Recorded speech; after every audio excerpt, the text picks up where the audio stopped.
This is Marcus Brown, and I am here with, Fli-City, and we are representing not OmniVersity this time, but musicology. We're going to talk some music stuff. Even though our producers won't let us play any music, we're going to recommend some great songs that you may or may not have heard of before. Greatest song of the 80s. What would you say it was? Of the 80s? Was it Thriller or was it Purple Rain? Purple Rain, hands down. You don't think Thriller encapsulated and captured the 80s as far as being one of the biggest videos ever made, as far as being one of a provocative song? You got your heavy metal heads interested in all that weird evil stuff that you can get from Thriller. You got your dance, your moonwalking, and everything else. You got your Jerry Curl juice. You got everything that made the 80s. Okay, from an entertainment point of view, then yeah. Thriller was a bigger song. Thriller was much more 80s than Purple Rain. Than Purple Rain. I have to give Purple Rain innovation, and I got to give Prince a close second for just dominating the 80s. Even where we didn't see him, he was still there. He was always there. He was the hidden hand, like the mafia. He was behind the Bengals and behind Kenny Rogers. He was stuffing his hand up. He was puppeteering. What's the name of that girl? Sugar Walls. Sheena Easton. Sheila E. Prince was everywhere. So what's her name from like a virus? What's the name? Purple virus attacks. Oh my jeez. What's her name? Witchy Poo. Stevie Nicks. Stand Back. Nicks. Yeah, he started out with her. He did the guitar work on Stand Back, and he also wrote another song for her. So he just happened to be in the studio and like Fleetwood Mac, and him and Stevie Nicks said, all right, well, he played the guitar on Stand Back and did some other work with her. But Prince was kind of prolific.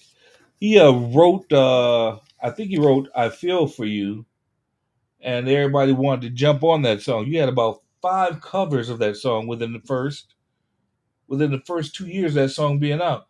You had a beautiful Mitch Ryder cover. You had a Cyndi Lauper cover. You had a cover done by Chaka. Shaka. That was the best one. No, that was I Feel For You. Yeah, what song am I thinking of? When You Were Mine. When You Were Mine was a pretty nice song. It had a nice little 50s rockabilly bop to it, and he put it on Dirty Mind, so you can just punk it out and just garage band it out. But Mitch Ryder remade it, and a whole bunch of other people remade When You Were Mine, and it was just like, wow, it was just phenomenal. It was a great time to be a songwriter, especially if your name was Nelson. If your name was Nelson, there you go. So, greatest song of the 70s. Of the 70s? Oh, man. Oh, better yet, here's a question right here. Stairway to Heaven by the Isley Brothers, okay, or Stairway to Heaven by Led Zeppelin. Which is the better song?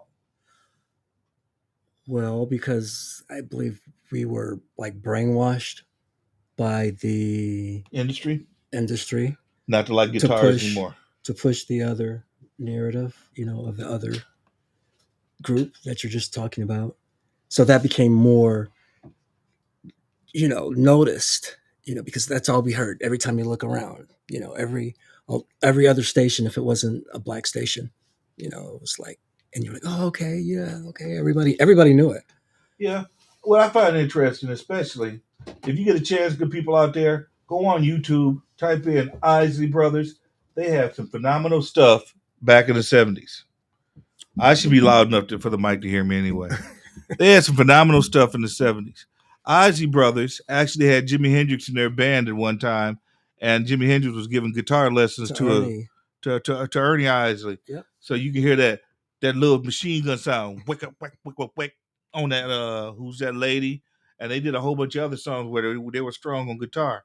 But for some reason, somehow, some way, they took the guitar away from black folk. After Jimmy had fought so hard to climb the top and become the greatest guitarist ever, for some reason, they started pulling the guitar away. The only place you could hear guitar with the Isleys and with some Funkadelic. Mm-hmm. You had Eddie Hazel, and what's the name of the other guy? Not Bernie Worrell. They had another guitarist. I can't remember his name right now. but you had Bootsy in there too, on the bass. But you had some great guitar players that worked for Parliament and Funkadelic. So, okay, so yeah, so just like you were saying when they took the guitar away from us, it was the same scenario. I mean, I'm jumping ahead, 10 years, but when Janet was making all of the hits and stuff like that, they told her, go back and do R&B, and she fought, with A&M and whomever. It doesn't pay to be an R&B artist. Of course not. It pays to be a pop star. Mm-hmm. That's why Lionel Richie, one of the greatest songwriters of the 20th century, said, "Oh, bump that! I'm leaving these Commodores behind. Yep. And I'll be dancing on the ceiling with all my money." And that's just what he did. And there's a story about that. Rick James came in disrespectful with a high-ranking music executive, and he was so disrespectful that he was standing on the man's desk, and he might have done some ignorant stuff on the man's desk. Yeah, and the man sat there and gave Rick James his check, and he said after Rick James left the room, "I think we need to start looking at Lionel a little closer." And this is back when Lionel was still with the Commodores. So Rick James kind of goofed himself, but Rick James deserves a movie. Rick James sang with Peter, Paul, and Mary and the Minor Birds. He was with Motown. Rick James has been to jail, been to the military, used to run numbers for his mama. Rick James deserves a movie. That is one movie, a biopic, that they need to go all the way through. He got into a war with MTV, got into a war with Prince, got into a war with himself and drugs and everything else. Rick James deserves a movie. And I would love it if Dave Chappelle or somebody out of the regular Rick and Morty could do it, because Rick James' story is not a typical story. It's an American story. It's the American dream, rags to riches, and back and forth again. Darknesses. They should have never gave you money. You can buy a new couch. Unity. I'm Rick James. No, but there's one song that I have to give Rick James credit on. That song, You and I. L7 Square. L Square? What? L7 Square. I get to that, but You and I had everything on it. Yeah. It was rock and roll. It was jazz. It was classic pop. It was funk. You and I. He was hitting it hard. He hit it. Mm-hmm. Rick James was the man. He had the Temptations doing backup for him on certain songs. Rick James was running things for a while, and then all of a sudden, the day of the light-skinned man came along, lighter than Rick. Prince and Michael Jackson got on MTV, and MTV wouldn't let Rick in. They were. You can't be on our show. They show one Rick James video at 5:00 during the Soul Hour. It's the Soul Hour, 5 to 6. This is before your MTV Raps. But Rick James couldn't catch a break with MTV, and he had just been on 60 Minutes talking about what a great rock star he was. Oh yeah. And you know how they say party like a rock star? Okay. Guess who the rock stars learned it from? They learned it from Rick. Rick was up in Canada partying during the 60s. Chuck Berry. What about Chuck Berry? Chuck Berry wasn't doing drugs and partying like a rock star. What about Little Richard? Little Richard wasn't partying like that. Little Richard, man of God. Little Richard started preaching. That was way later. No, that wasn't way later. Little Richard started preaching in 63, 64. He put down his rock and roll for a while and started preaching and started doing gospel. Chuck Berry was doing straight rock and roll, but he wasn't doing the partying with the Beatles and the partying with Little Richard. Have you heard the allegedly original words? The original lyrics to Little Richard's song Tutti Frutti are very good booty. Good Tutti Frutti. Oh, Louis. You can slap it, you can grease it, but you better make it wop, easy. Bop, I want to bang. Yeah. The lyrics are very prolific to that song, the original. And it's surprising Pat Boone didn't try and steal that. But back then. So you're saying that Rick James brought rock to rock and roll? You had a storm that came, and that storm was rock and roll meets cocaine. Cocaine wasn't that deep. You had more heroin users back in the 60s. So before Rick James, who was the party rock man? star? I would say it was a toss up. It wasn't the Beatles. It was the Rolling Stones. I would say the rock stars. Come on. You agree or disagree? Jim Morrison was a party man. Now give us a song by Jim Morrison for those that don't know a song by. Jim Morrison. The day destroys the night, night divides the day. Try to run, try to hide, break on through to the other side. I know that part. Break on to the other side. The Doors. People are strange. Break on to when you're a stranger. The Doors had a whole bunch of jams. Yeah, I get that. Really good one. They went on what's so you saying before Rick James? You saying Jim Morrison was more of the rock star? Well, but then what about Led Zeppelin and all these other? Led Zeppelin just made money. But the weird thing about Led Zeppelin, they only had one song hit the pop charts. Okay. They made all this money. They filled arenas. I mean, literally, they filled. What was that, Stairway to Heaven? Wasn't Stairway to Heaven. Wasn't Custard Pie. Wasn't none of the other songs that people. Wasn't Black Dog. Wasn't none. It was a song called "Whole Lot of Love." A whole lot of love. How does that go? Because I don't. What? Are you okay? Do you need medical assistance? That's part of the song right there. The medical assistance. Are you sure? Got a whole lot of love. Percussion in between. Got a whole lot of love. Okay. So but that was the only song that ever hit the charts. And that was a problem because they didn't have the charts divided up in the early 70s to account for heavy metal coming, to account for funk coming, to account for a different level of R&B than the popular R&B, Motown R&B. You had Motown R&B, and then you had Stax and the other types of R&B that was just like soul funky. You know what I mean? It wasn't geared to be heard by white audiences. So there was a move, actually, to separate the charts. And this is about the same time they started burning disco records. They wanted to separate the charts, and you had people like Paul McCartney, Stevie Wonder, and Michael Jackson trying to fight the separation of the charts. Because Stevie Wonder was like, so automatically, since I'm Stevie Wonder, I just get put on the R&B charts.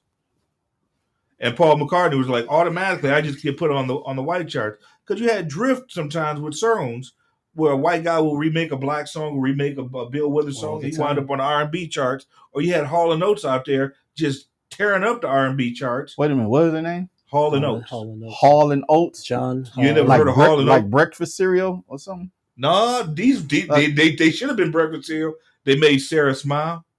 Wait. How does that go? If you like leaving, you know you can't go. Why don't you stay until tomorrow? Sarah, if you want to be free, Sarah smile. They made that. Adult Education 101. I want to play that. They had a whole bunch of jams. And I swore them down. Me and my brother almost got into a fight over this. Them guys black. My brother said, nah, bro. They white. We're like, nah, them guys black. They sound too black. But anyway, I was wrong. Hall & Oates was very, very, very white. Yeah, like Simply Red. Like Simply Red. And there are other artists that they'll bring out on the R&B charts, like Pink, and with the idea that they're going to push them to the pop charts. And it's easier to get those artificial record sales on the soul chart. And Tina Marie. Oh, no. Tina Marie. Oh, listen, Tina Marie is one of them exceptions. You know how man ain't supposed to wear pink and high heel and bell bottoms. Prince gets the exception on that. He that weird uncle. Tina Marie is that sister, that white sister that married into the family, but she's so cool she gets a pass. Okay. Tina Marie had some Portuguese in Love. Casanova Brown. Tina Marie had some jams. She is the what you call that? Coffee or tea, maybe. I just wanna be your. Is it Lover Girl? I didn't like that one too much. Well, she had some jams.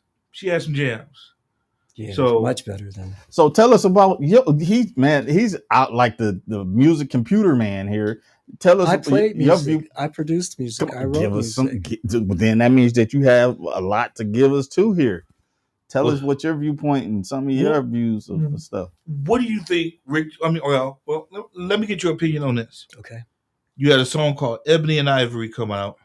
where they were intentionally trying to force the record companies to put them on the chart. Mm-hmm. If it's a pop song, it's R&B. You had songs like Say, Say, Say, and what's the other one that what's the other song that they did together? There was another song that Michael Jackson. When he did the video when he was like some amusement park ride or something. I think that's Say, Say, Say. Okay. But there was another song that they did together before Michael Jackson messed over Paul McCartney. But that's a different story. But so who are we talking about here? We're trying to figure out. There was an attempt by the record companies to separate the record charts. Okay. Because you used to be able to see Tina Turner go on tour with the Rolling Stones. Okay. And you see Black and Mixed Acts coming together for a tour. You might have War on the same tour with Cream. There was a group called War. Oh man, you know Low Rider. What? Low like Rider. Yeah, that's War. And then they also made Spill That Wine, Take That Girl. Did they make Spill That Wine with Eric Burden. Eric Burden and War. Okay. You're right. Eric Burden used to be the lead singer of the album. Made it famous. Isley Brothers did a lot with other people's songs. They did a version of Machine Guns. 820-5053 if you want to have a conversation with the music box. Tell us, vote, Michael Jackson or Prince? Who was the greatest of the 80s? Tell us now. Who was the greatest R&B singer of the 80s? I'm gonna put up Luther versus. Who can you put Luther up? I guess we got the answer for that one. Cheryl Levert.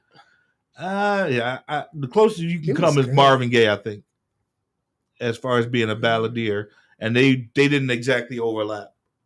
But which one could you not do without? Is it Luther or is it Marvin? Marvin had soul. Luther had that. He can play with them notes.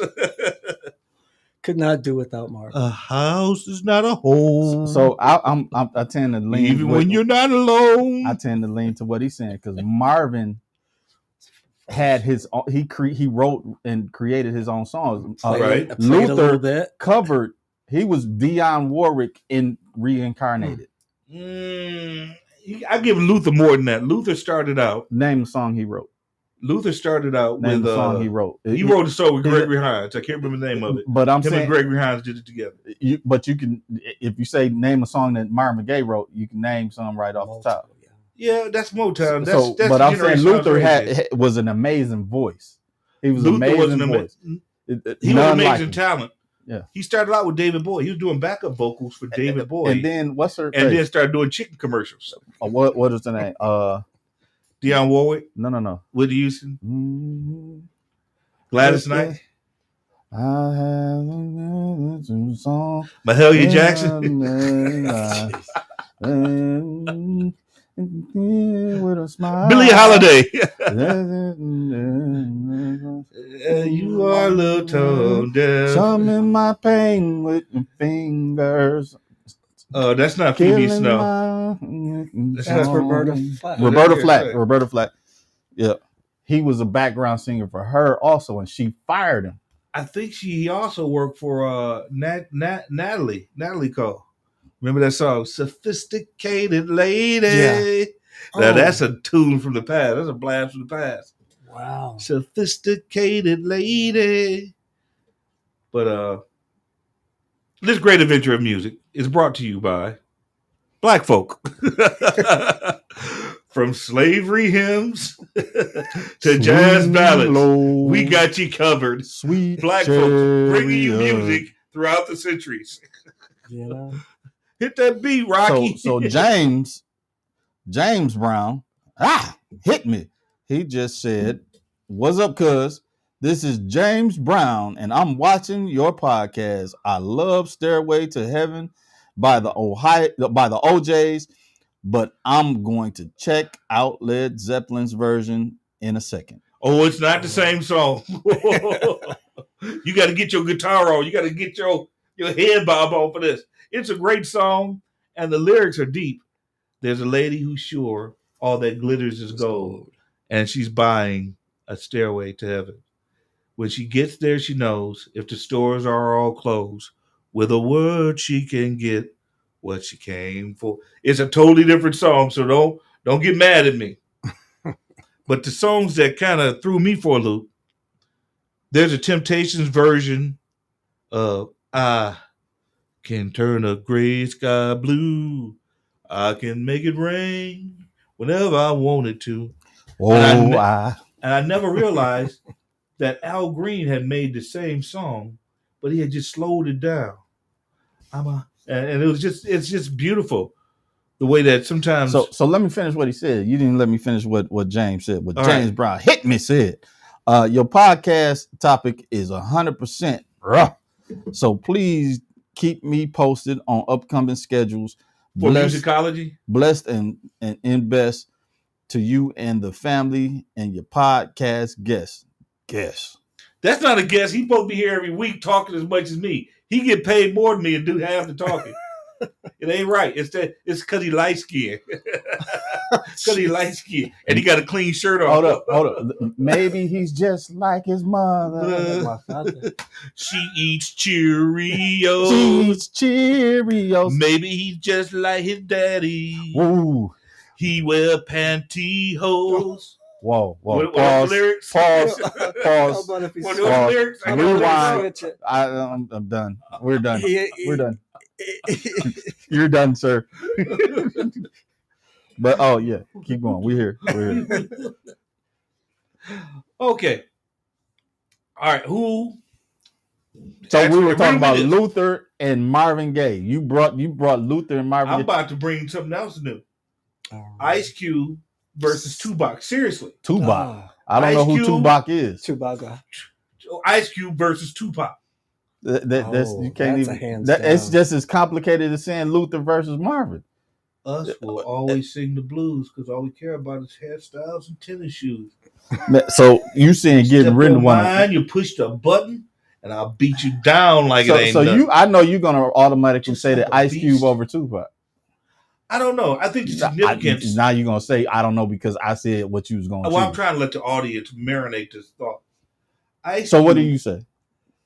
Tupac.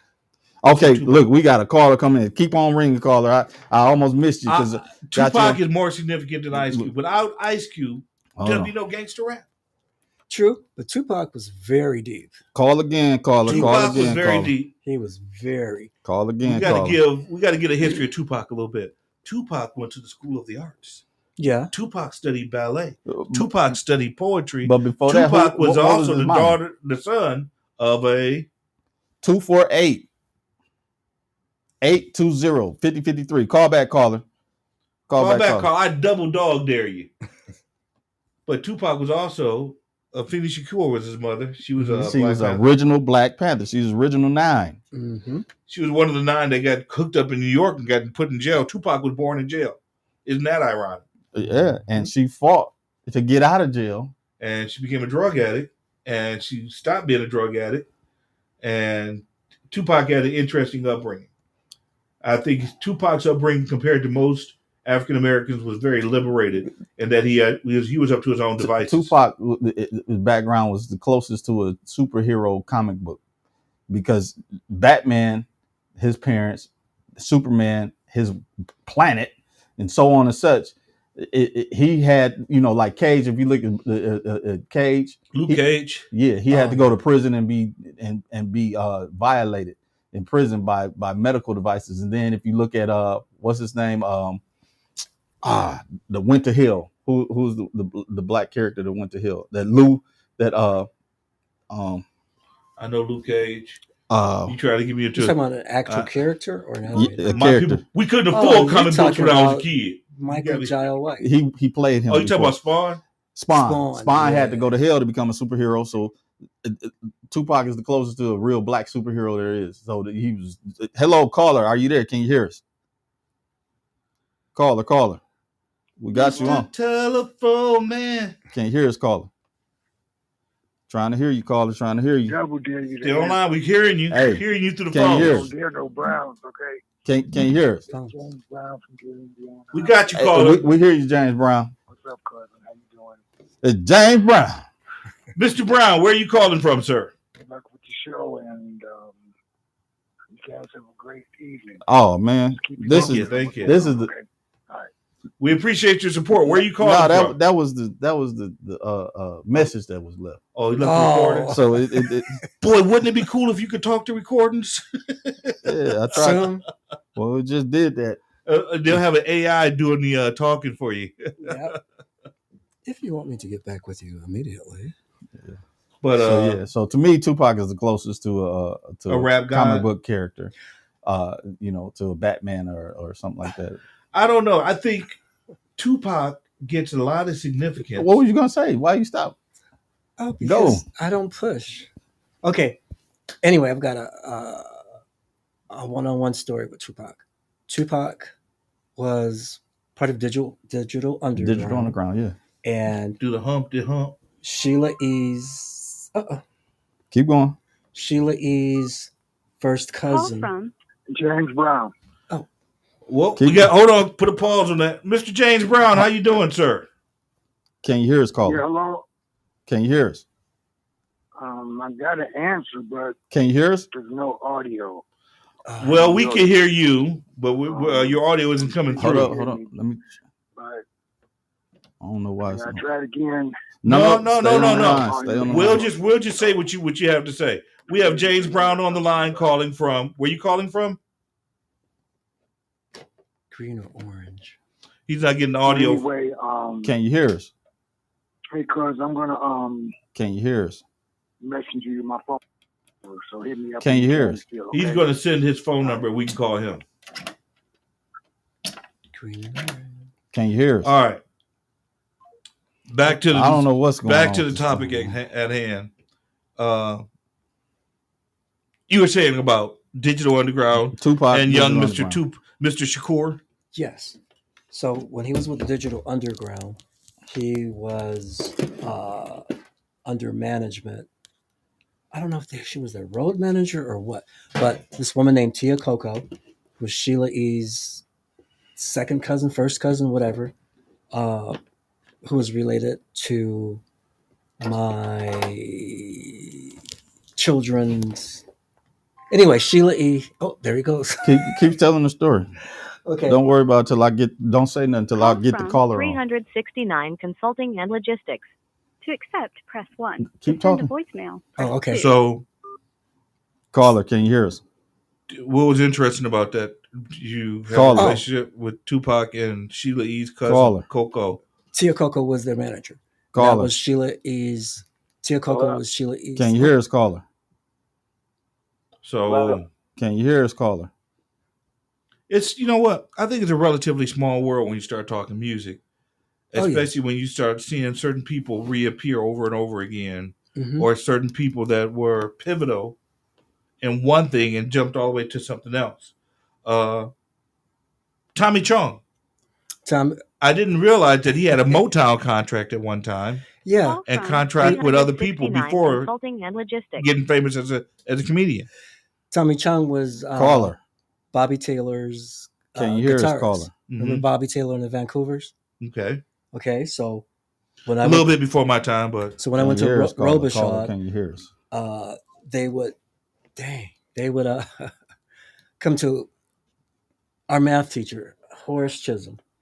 He was David Ruffin's manager. mm-hmm. He would always bring Motown artists to Robichaud in Dearborn, where we went to school. And, that's where I first met Tommy, because Bobby and the Vancouvers and stuff like that came through. And then when I got my contract and I went out to California, Call back, caller. California, they built me a studio at the top of the hill, La Brea. So there was. So you had a place to get rid of the bodies here. Yeah, yeah. Allegedly. Where Red Fox, then Tommy Chong had a studio, then I can't remember the other two black artists. I'll just call Tommy Chong Black, Mm-hmm. because he was a brother. So, but then my studio was at the top of the hill, and yeah, I'm sorry, I'm just going back and remembering stuff. Right. So Okay. what happened From to my the days. Tupac part? You said a one-on-one Tupac thing. Okay, so So So anyway, so after Tupac somehow Got shot. No, decided to man, leave. shut the fuck up. decided to leave Digital Underground. In between all of that, when he went to jail, Which time? I don't know. He did a lot for a short period of Call time. from Chug Mayfield. Caller, can you hear us, caller? Orange and green. Caller, So Hey, can you hear us, caller? can you hear me? Can you hear us, So- caller? we're not paying attention to No. him. We're doing. Can I you know. can you hear us, caller? I get sidetracked too. I know. I'm Yo. of one mind. Caller, can you hear So us? anyway, so I there hear are you, people that but did you can't hear really me things for in a whatever short period reason. of time. Mhm. But I still say Ice Cube, for the amount of work he's done, for the impact Can you hear that he you? has, Can you hear me? I would say that Ice Cube is more Caller, can you prevalent hear and me? important. Yes, I hear you than loud and Tupac. clear. Can And I y'all know hear me? that's going to be controversial. Yes. I know a lot of people are let's get some not callers. going to agree. No. Callers, call in and tell us where we're right or where we're wrong. Look, Oh, you can hear me now? been hearing you. You can't hear me. Well, Mr. Brown, can you hear me? I can hear you. Can you hear me? I can't hear y'all. You can't hear us? Then Look- we have an audio I issue. can't But hear y'all, man. can you hear us on the screen? Orange and green pot. Yo. All right. So if type it in on Facebook how wrong I am, but I know I'm right. I think that as far as significance, Ice Cube is more important. As far as style goes, you got to give it to the GOAT. And the GOAT would be, style-wise, Rakim. Rakim changed his game. When I first heard that, boom, boom, ba-doom, boom, boom, boom, boom, that Mateo, Jumbo C. Mayo, don't look any further beat. Yeah. They tore that beat up and put it on that, what's the name of the record by Rakim? It's so good it don't even need a name. But thinking of a master plan. I got Ain't nothing but sweat inside my hand. When you heard that, I'm like, oh, they changed the game. That was a mic drop moment. Don't look any further. So you had that mic drop moment when they did that. It was kind of like there are moments in hip hop that need to be acknowledged. One of those moments is when Eric B and Rakim dropped. Another moment when Tupac first dropped. Another moment that I say was important, but sometimes gets overlooked, are groups like Houdini and UTFO. Yeah. Houdini and UTFO. Guess who they were produced by? Who? Thomas Dolby. Thomas Dolby, the man behind Blinded Me with Science. Yeah. And then you had Howard Jones jumping in the mix too. And you want her, and she wants you. No one is to. Anyway, you had those English cats because you had the first wave of hip hop go to England, and the backup dancers stayed and became singers. UTFO and what's the name of the other group I named? Houdini. They started out as backup dancers for the first wave of hip hop to hit England. They started out as backup dancers, came back and dropped songs like Roxanne, and Friends and all this other stuff. But another group that doesn't get enough credit, Fatback Dan. Have no clue who that is. You don't know who Fatback is? Money, oh money, got to get my hands on some. The money. Okay. The money. This is before Curtis Blow. I don't know. You had Fatback Dan, and they did Money, and they did a couple of other songs that was just, they weren't doing full raps. They were just doing like the DJ style, Right. Just a couple of On top of that. just a couple of verses. Right. Like this is Tony Oni, and I'm a Scony Oni. They would just be doing that. But you had Fatback Dan, that was a pretty good group back in the late 70s, early 80s, and they precede Curtis Blow. Mm-hmm. And you have everybody knows Sugar Hill Gang. Oh, But I heard an interesting story about Sugar Hill. let's hear it. So there's that beat for Good Times. Good Times. Okay. These are that's a Niles Rodgers beat. And Niles Rodgers Chic. Yeah, Chic. Niles Rodgers was funky when he was disco. He was funky when he was working with Bowie. He was funky no matter who he worked with. Funky. Niles was just funky. He come up with them bass lines. Anyway, some of the people that helped create the recreation of that song, Rapper's Delight, came to come see Mr. Rogers and tried to get him. They tried to pull a Godfather on him. Either your signature or your brains is going to be on this contract. But Niles Rogers had been in the business long enough to say, it don't work like that. It don't flow like that. And what they wound up doing, they tried to steal the rights to Good Times from Niles Rogers. And while Niles Rogers pulled a whammy on him and wound up suing the daylights out of Rapper's Delight and what's her name? Suzanne, the woman that had the Rapper's Delight company. What's the name of the game? What's the name of the company? It wasn't Sugar Hill. Was it Sugar Hill Records? I think so. With the candy cane? Yeah. Cornucopia. Yeah, the woman that started that, she was a singer herself back in the 60s. And she knew a little bit about the inside. So this is my question. Do you just sit at home and watch VH1? Where are they now? Or what's going on? He studies. Look, you said you was in the industry. I can't tell compared to him. We did not compare. Look, he looked like he was in the industry and he was signing people. Where information goes in and never leaves out.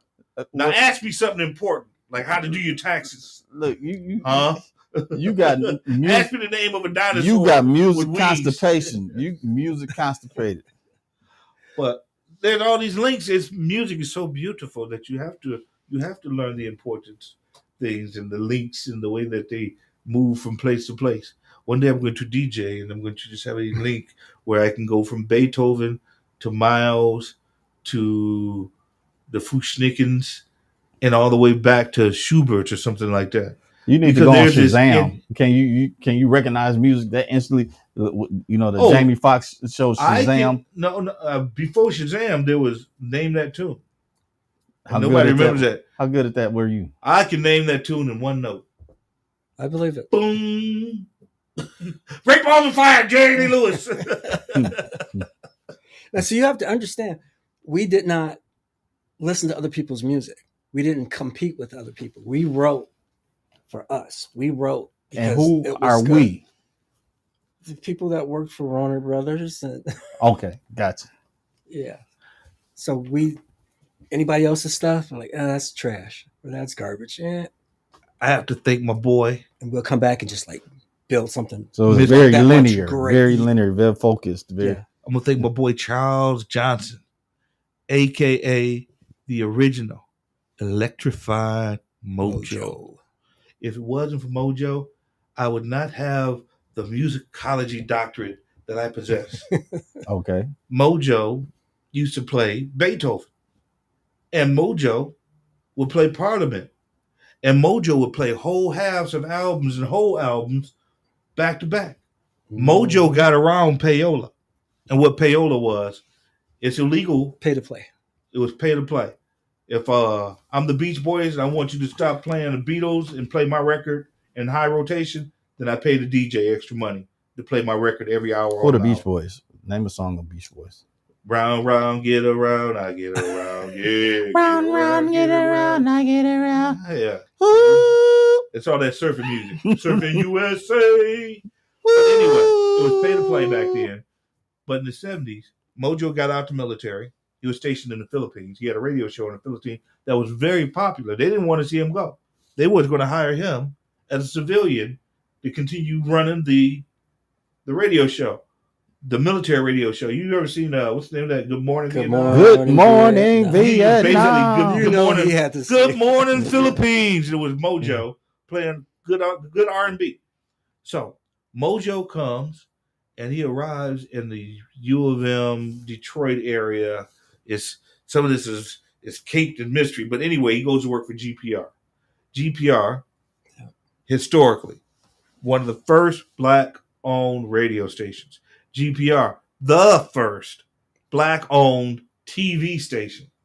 Give props up to WGPR in Detroit for being able to do that historically. Shouts out to WGPR, the first owned black radio station, television station in the country. Station. But didn't they have wasn't there a station not too far from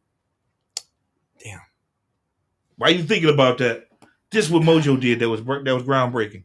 After these messages, He brought Jamie and them to the 20 grand. But go ahead. Let me give out this phone number. 248-820-5053 is the phone number. 248-820-5053. We're giving some music history right here. The electrifying Mojo. He bought his time from GPR. Just like a preacher can buy time and be on the radio, conducting whatever, that's how Mojo got around it. He purchased the radio time so he could play whatever he wanted to play.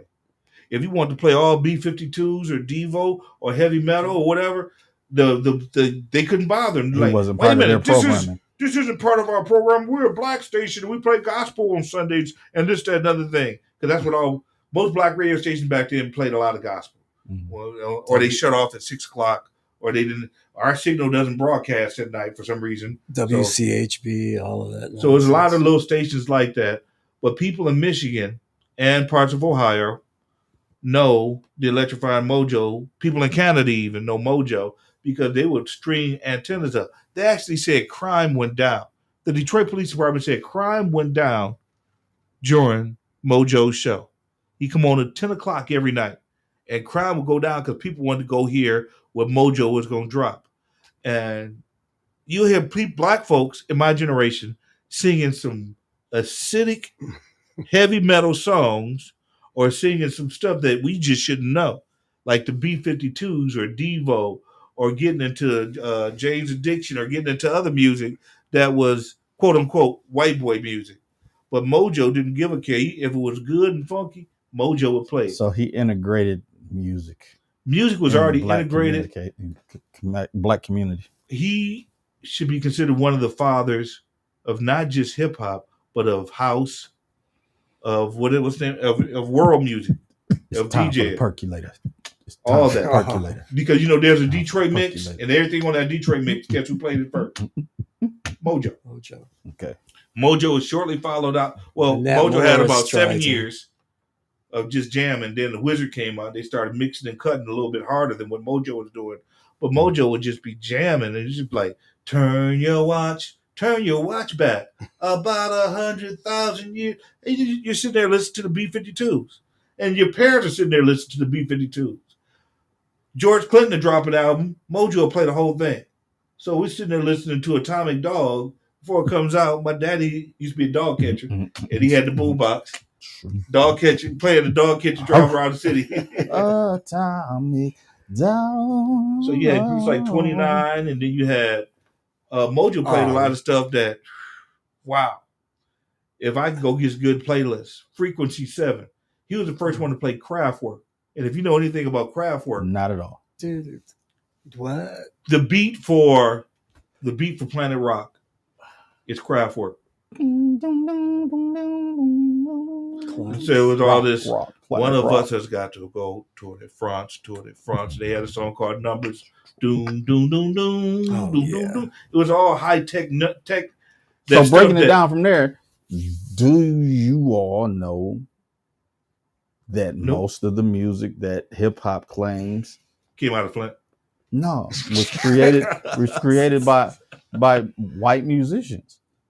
Most of the music that hip hop claims, like from its origins, like the first records that broke and stuff. That broke. I don't know. I kind of want to give some credit and a shout out to Gil Scott Heron. Gil Scott, those are, and James Brown too. But you're talking about like second, third generation. Well, that goes back to Thomas Dolby and Howard Jones being involved, because you also had the birth of the Lynn drum machine, which laid when they started talking about 808s and all this other stuff. The Lynn drum machine was one of the first drum machines that was being used, and I had a Mattel drum machine, the black one with black one, and my brother used to steal it all the time because he was a rapper and you could lay a beat down on it. You had the snare, sweet beat too. It was a Mattel, made by Mattel, the Barbie company, Hot Wheels company, and they made this little funky drum machine. I don't know why they made it, because it really wasn't a toy, but you could play it. Yeah, you could play it. You could program it, and you could program a few beats on it. And boy, you thought you had your home studio if you had your own beat. This is before beatboxing got big and whatnot. And then when I brought home keyboards and guitars, brother, just show me how to play a chord. He'd take one chord and he'd jam on that one chord all night, rapping to it. But that's when we were inexperienced trying to make music, and we should have had. But it was bare roots. It was Yeah, bare. it was and it was garage. good. It was just good. We should have had more direction, and we might have. We could have been somebody. I could have been prom queen. Wow. Yeah. But music in the 80s was different. You had the second English invasion, so you had Mojo playing Duran Duran, all these other cool groups. We got 248-820-5053. If you have a call, we're looking for comments on Facebook. We're talking music, and I still say Ice Cube over Tupac. I told you. I was trying to fix this thing that's not trying to work right. People that support Tupac can't even use a phone the right way. But why did you choose Ice Cube over Tupac? I missed that part. Significance. You think about the birth of hip hop. What you mean significance? The birth of gangster rap. You got to give credit to Cube. Actually, you go back to the original birth, Schoolie D. And he did a song called something about Parkway Killer in Philly. Ice Cube heard that. Ice Cube didn't hear it. Ice-T heard it. And he did another song that was sort of like at 6 a.m. or whatever. Ice Cube took 6 that. in the morning. Police at my door. Fresh shit. He just squeak across the bathroom floor. Wow. And a lot, Ice-T doesn't get the credit he deserves either. But Ice-T, he getting paid real nice and fine. Yeah, he getting paid. Got a real good career. That man got to play a police officer on TV every week. Hey man, look, he signed the wrong deal with the devil. No, I think it's just because he light skinned. Wow. Yeah, I am color shot. I'm going off a light skin. I'm waiting for some dark skinned people to come on. Where my Wesley Snipes out there? Anyway, but what about Blowfly? I'm sure he hasn't never. You ain't never heard of Blowfly. Oh my! Oh, they did the ABCs of cuss words. Hey. But the music was hitting. And even his lyrics and the raps, they were sweet. You think Dolomite is bad? You got to just pull up. People, put this on your list. Put Blowfly on your list, and make sure the kids aren't around. And you will hear some interesting stuff that's up on that level with Rudy Ray Moore as far as the cussing and the jokes go. But Blowfly, not the second. Remember the second album? They had it was more artsy. No, it was more plain. But I'm like the original origins of Blowfly, because he was. There are groups that get a lot of credit, and New York gets a lot of credit for hip hop. I'm gonna give New York props. New York is the Motown for hip hop, for the birthplace. I'm gonna give New York a lot of props, but there were other groups in other places coming out of Texas, California, out of the Midwest that were making hip hop also. I mentioned Fatback Dan, but there are other groups making a little small contribution, whether it be Mojo and his integration of techno pop, heavy metal, new wave, punk, because all that became part of hip hop also. You had this weird fusion going on in the early 80s where you could hear strange. There's a guy named David Lasley, who's best known for working with Anita Baker, but he made this one song, an early hip hop song called Don't Smile at Me. And it was just a simple drum machine. And this guy was known for a singer, but he tried his hand at rapping. And he would later work with Was Not Was and Walk the Dinosaur People. Yeah, but he started out, Uptown they call me queer because I don't like drinking beer. And he just had these lyrics just flowing like that. It's like, don't smile at me, I already know. We're somebody, and Evil E, we stole the show. And it's a white guy rapping that does backup vocals for Anita Baker. So you had a lot of interesting things going on in the early days of hip hop. You even had a lot of people don't know this. Ice-T sang on the soundtrack, not for Breakin', but for Beat Street. Yeah. He made a song called Reckless. And this is the first song that was talking about the DJ as an independent agent. Once upon a time, a DJ's task was just to spin records. What more could you ask? But then came mixing, rapping and stunts, which was too much for many, drove some DJs nuts. But the DJ named Glove, he reigned supreme as the turntable wizard of the hip hop. Anyway, that's Ice-T back in 1982 rapping, back when he was still stealing jewelry and robbing stores and whatnot, allegedly. So, have you made music before? Do you have anything that somebody could go buy or even watch on YouTube or something like that? I got a song. Want to hear? You want to hear how I go?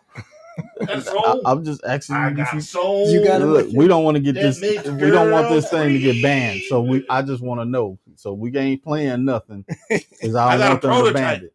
I made it on this. That's a yes or no. Yes, I got some music out there, but it's not published anywhere It's not published anymore. not Why published. not? Why isn't your music published? because I have terribly low self-esteem and What? Because he's the Detroiter. He's a Wayne County man. every kid in What- Detroit got a song. What does a Wayne County thing have to do with it? We lay back. Everybody. got a So song. you're a Wayne County person too, huh? I tell Yeah, you. I was born in Ipsy, but yeah, I was raised. So you have music out there also. Do you have any music people can go see right now? A whole ton. It's not under my name. It's not under your name. Would give people something people can go see that you can. I'll talk to my nephew, Flawless, because I am not. Oh, I don't know what I know some dramatic. My daddy know the dramatics. my daddy know Felipe Win too. Who are the people that live off of 96 and Telegraph? 96 and Telegraph. Yeah, is I that don't know who are the people in your neighborhood. I don't live over there. I don't hang out over there either. I'm a 94 and Joseph Campo boy. Oh, Man, Or I'm Joy Road and Dexter. So I'm either or. Either I'm Young Boys Incorporated or I'm Chain Gang, depending on the day of the week. And when I say Chain Gang, I mean Shane Gang. Oh, here's one. Okay, so as far as getting music out there, what about? Listen carefully. Matt Morris. Matt or Nat Morris. Do you know who Matt Morris is? No clue. You don't remember Not the by scene? That's Nat Morris. Shh. No, look on wide receiver. That's Nat Morris. I was the there lyrics, when he turned it into the Geek lyric. Town. The lyrics came from Nat Morris, but Michael Henderson was pissed because of something that was going down with what was the big tall sister who killed herself? I mean, I'm not sure if she killed herself. Phyllis Simon? Yeah. Allegedly. There you go. So he was so pissed because, after writing wide receiver, Michael Henderson put on there, written by Matt Morris instead of Nat. But I remember seeing an interview, Andre Simone and with Nat Morris. Yeah, down the. And their eyes were like piss holes in the snow. These guys were high ass kites. I'm like, and we sit there trying to watch this interview with. So what was it like to work with Prince? So I said, we had a band together, and he was talking to Nat Morris, going, lived in my basement, and all these different people. So you said your mama was a manager for both of y'all, and Nat Morris was just taking all different types of interest in there. Yeah, I remember I met Vanity once. Oh, Denise. Yeah, I was at the Renaissance Center. Oh. I was going through my girlfriend and I were walking through the Renaissance Center, and she had this gigantic bodyguard with her. This guy was like humongous, and she walked up to us because I had my static jacket on and I was looking crazy, and she's crazy cool for the 80s. Right. And I don't know if she was trying to find out where the party was or where we were headed, or I don't know, but she wasn't cool. She could have been more discreet. I have my girlfriend there. How you gonna walk up to me and I've got my girlfriend? She was just that. Oof, I wanted to drool, but I was like, no, my girlfriend here. I had to do that. Every man has to make that decision. Do I stare aggressively and I'm a married spud. No, I wasn't married back then, but my girlfriend was with me, and she was waiting for me to do something goofy. So you go home and she'd be like, nope. Well, what did she say after that? I just said hi and bye, and we didn't know where the happenings was. So, but I remember meeting. I met Lisa Bonet in a similar way, but that was at Trapper's Alley. That's a whole different story. Yeah. What's Trapper's Alley? Trappers Alley is where the casino is in Greektown now. The Greektown Casino used to be called Trappers Alley. They used to have restaurants and these stairwells that look like an MC Escher drawing where you couldn't get to one part or another without jumping and killing yourself. But musicology. Any questions out there? One of us has the answer. Is it Isley's or the OJ's? They have to go. Hey, which one is better? The OJ's got to go. OJ's got to go? Over the Isley's? Yeah. You want to get rid of the OJ? They got to go over Isley. You up here making it life and death. So I appreciate the Isleys because they've hit the charts. The Isleys have been around longer. They have songs for the Beatles. The Isleys charts in the 50s. And they have influenced every genre of music since they've been on the charts. They hit the charts in the 80s, the 90s, the aughts, the teens. They still hitting the charts. I think they made a deal with somebody. Yeah, no. They made a deal. They hit the charts. Rock and roll only been around for 60 years, but they got 70 years of rock and roll history. What do you have right here? Muse. What are the muses supposed to be? The only entities created by the All-Father that's allowed to interact, through the arts with man. With humans, not mankind. Because everybody knows what mankind is. Girl got so good loving. Ask me how I know. And I tell you so. She used to be my girl. Think about somebody singing that to your woman inside of a club. I take her back. The OJs was ready to fight. As a matter of fact, right now. Girl got so good loving. What you talking about my woman's loving for? Them boys ready to fight. I don't know if the Isley brothers had as much commitment to their music to fight over it. What? Nah, they were pretty much like they were lovers. These are hands for loving and wooing. But they was doing smile in your face all the time. They want to take your place. Just violent people. Violent. That's when them singers stopped being Temptations. And like, no, we're gonna run the chicken circuit by ourselves. But you just said the smile in your face. But look, drifting on the summer breeze. You had to look up that lyric, didn't you? Ain't no place I'd rather be than with you. I think late 80s OJs. Isley Brothers, more significant, more important, yes. But late 80s would not, the late 70s would not be the late 70s without the OJs. What they do? They was barking at you.